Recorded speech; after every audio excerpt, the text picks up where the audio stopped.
Alright, this one's going to be short and probably unposted because there's a chainsaw going on in the background. But for the sake of keeping the tradition, I wanted to take a look today at Colossians chapter 1, and particularly chapter 1:15 through, looks like, let's say verse 20 or something like that. And the reason for this is that as we were looking at John, this came up this question of who is Jesus? Who is this Christ or this Messiah or the promised deliverer of humanity? And here's an explanation from Paul when he's writing to the people of Colossae. He says, He, speaking Christ, his beloved Son, this one that has taken the people there from darkness into the kingdom of his Son. And this Son is the one through whom you have redemption, the forgiveness of sins. So a lot of stuff here, but what I want to focus on is who is Jesus. He is the image. And we could probably just stop there and spend the whole time, because if we go back to Genesis chapter 1, let's just go all the way back there because I want you to see this. So God created man in his own image. So tell me, who is the image of God? In the very beginning, the image of God was Adam. Let us make man in our image. What happens over here? He is the image. What is the difference between Christ and Adam?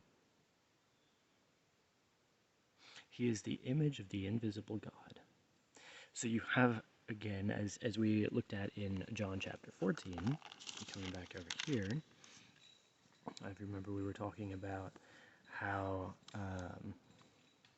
this thing Philip says, Lord, show us the Father, and it's enough. Jesus said, whoever has seen me has seen the Father. So you have this being the image of the invisible God, which is the Father. Jesus being the image of the Father. And then you have this, the firstborn of all creation. The firstborn is an important concept back in the day, back when the firstborn would receive the inheritance, the rights of the family.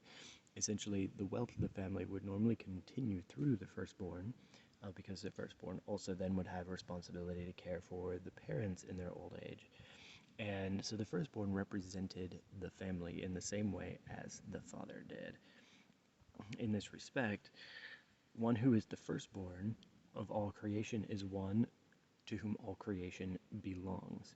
So if the Father makes all of creation, he would pass it as his inheritance to the firstborn.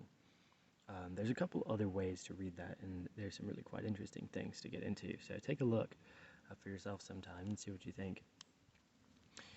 The next sentence, at least in this division, and again, remember, we're looking at a Bible in English. We're looking at something that has verse numbers, which the authors did not write with. And we have sentence divisions, which people put in. Usually, I think they're well-meaning people and well-meaning divisions, so I like to go by them. But you don't always have to stop at the end of a sentence, because the author might not have done that. That may just be the way it appears in your book. So, Jesus is like Adam. He's the one who makes the invisible Father visible in the world, and he's the firstborn of all creation. So there's some special connection, some special responsibility.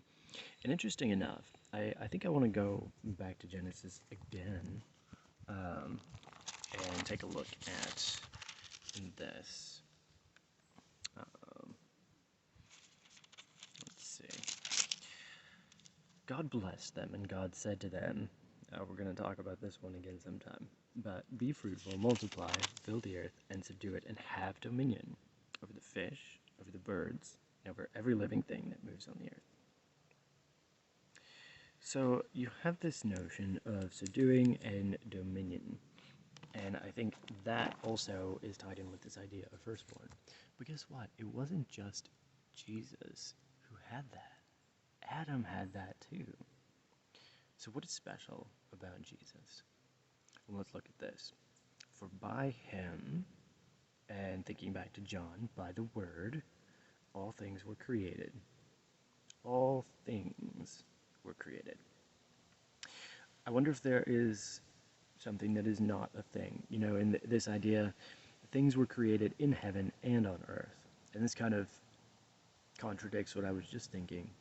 You have this notion that everything in heaven and on earth, visible and invisible. I'm going to continue down that path I started there, because you have a singular heaven here. And this is in contrast, again, back to Genesis. It's going to be an important reference point. You could just leave a marker here, Genesis chapter 1. But the very beginning, in the beginning, God created the heavens and the earth, the heavens and the earth. And then here we have this thing, and God called the expanse heaven. So you see this creation of heaven and earth, which are within earth. And then you have the naming of the dry land, earth, and then you have the naming of the sky, heaven. And here you have only heaven and not heavens. So you once again have all things, but not the Father, not the context in which the Son creates, in heaven and on earth, visible and invisible. So really everything that affects humanity, everything to do with humanity, is an emergence of the Word, is an expression of the Word, is an expression of the Son, the firstborn of creation. All things were created through him and for him. Purpose. The purpose of all of this world is for him. All things were created through him. Can we imagine then, all things, can that include even the terrible things? Can that even include mosquitoes, which I have met out here in the wilderness? Can that include people who have terrible thoughts and who do wicked things to others? I think this is a good question. And that's hard because, again, if we make a distinction between the heavens and then the heaven and earth, so you have, on the one side, you have the heavens, which are all the things, the place where God dwells, you could say. And then you have the heaven and earth, which is part of this created planet here. Perhaps even created universe here. Where does evil come from? Because you have visible and invisible thrones, dominions, rulers, and authorities. So basically everything about the way the world works. And when you look at the the Greek world, the world of the Greek gods and then the Roman gods, which would have been predominant in the city of Colossae, which is there, right there in that Mediterranean area, they would have had different gods, different rulers, different authorities. They would call like the god of wisdom, the god of war, the god of love, and all of these things, these dominions, these rulers, these authorities, which people called gods, which you can call them gods if you wish. They are beyond humanity, and I think that's why people gave them such terms, but we still think of these concepts today as authorities, as ways that the world works. For example, wisdom is personified as a lady in the book of Proverbs, and I would say wisdom is like a dominion or a ruler or authority, because wisdom is kind of a best practice. It is alignment with the way that the world works, with the way the world is designed, because after all, in the book of Proverbs, we see that wisdom was the way through which the Word established the earth. I can't remember the reference, or would go there. So, going back here, and he is the head of the body, the church. There we're getting into some more interesting things. I think I want to cut there because what I really wanted to look at was this relationship between Jesus and creation. In fact, I'm going to skip across to verse 20. Through him to reconcile to himself all things, whether on earth or in heaven, making peace by the blood of his cross. So there's some sort of alienation that happens at some point, and there's a need for reconciliation. And Jesus is the way through which everything that started out as one with him, as an emergence of him, as an expression of him, a revelation of the invisible God, the Father, somehow this divide that is created, that comes from somewhere, and is symbolized by the tabernacle that Moses created, in which you have the most holy place set aside by a curtain, You have the holy place set aside by doors. Nobody could enter except the priests. And so there's something about Jesus that broke down that dividing wall, that reconciled all things back to him. So it's almost like you have something starts out as one, you have the world created out of one, you have all these many various diverse expressions. Some division comes in, and this is the story of Genesis chapter 3, and you get the promise of one who would bring it all back together. So you have the division, and then you have the return.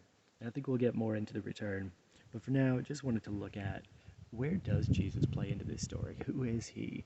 And again, tied in with this concept of wisdom through which all things were created, or John chapter 1, the Logos, the Word, the light, the order, the structure, that which makes apparent the invisible nature of God. In the world, we are part of that. The only way to the Father, then, is going through that. Because there is nothing. Because all authorities, all, we could say, even all traditions, all things that humanity might come up with cannot be separated from the Son. There is no other source from which things come. And so as I continue these studies, I think it's important to point out that I'll be approaching this from a non-dualistic standpoint. It doesn't say that Jesus created all the good things and somebody else created all the bad things. It said all things, for by him all things were created. So looking forward to a little bit more explanation. This will be a bit shorter, but that's great because the chainsaw is about to start again.